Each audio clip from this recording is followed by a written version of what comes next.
13 দিন লাগাতার হামলার পর গেল শুক্রবার ইরান সংঘাত নিরসনে কূটনৈতিক আলোচনাকে প্রাধান্য দেন যুদ্ধাঙ্গদেহী ট্রাম্প।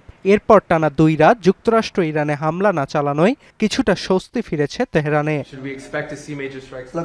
তবে ইরানকে সবসময় গুড়িয়ে দেওয়ার হুমকি দেয়া ট্রাম্প কেন যুদ্ধনীতি থেকে সরে এসে কূটনীতিতে মনোযোগী হলেন তারই উত্তর খোঁজার চেষ্টা করছে আন্তর্জাতিক গণমাধ্যমগুলো।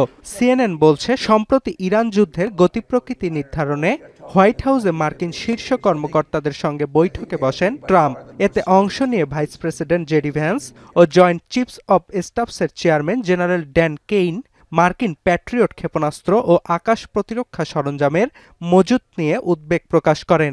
এরপর ইরানে আপাতত হামলা বন্ধের আভাস মেলে ট্রাম্পের কাছ থেকে।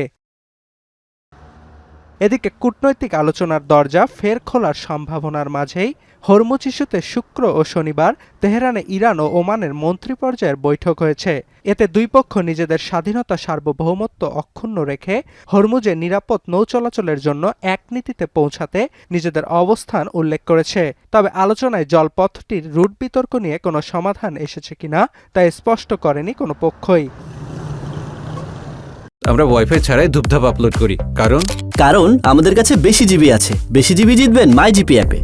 অন্যদিকে কাস্পিয়ান সাগরে নিজেদের বাণিজ্যিক জাহাজে ইউক্রেনের হামলার ঘটনায় তেহরানে নিযুক্ত কিয়েভের রাষ্ট্রদূতকে তলব করা হয়েছে।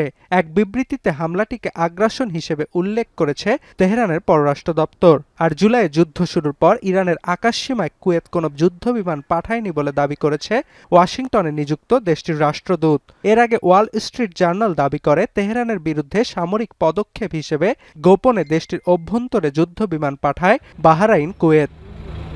তবে ইরান যুক্তরাষ্ট্র সংঘাত আপাতত বন্ধ হলেও ইয়েমেনের হুথি বিদ্রোহী ও সৌদি আরবের মধ্যে সংঘাতের মাত্রা বাড়ায় স্বস্তি ফেরেনি মধ্যপ্রাচ্যে। ইয়েমেনের হোদাইদা বন্দর ও কামরান দ্বীপে সৌদি হামলার জবাবে লোহিত সাগর উপকূলে আরামকোর 2টি তেল স্থাপনায় ড্রোন ও ক্ষেপণাস্ত্র হামলা চালিয়েছে হুথিরা। وذلك بعشرات الصواريخ البالستية والطائرات المسيرة فيما استهدفت العملية الثانية أهدافا حساسة تتبع شركة أرامكو في ينبع। এছাড়াও লোহিত সাগরে সৌদি আরবের বিরুদ্ধে চলমান নৌ অবরোধ কার্যকর থাকবে বলেও দাবি করেছেন ইয়াহিয়া সারা। অর্ণব প্রসাদ, এখন বিশ্ব।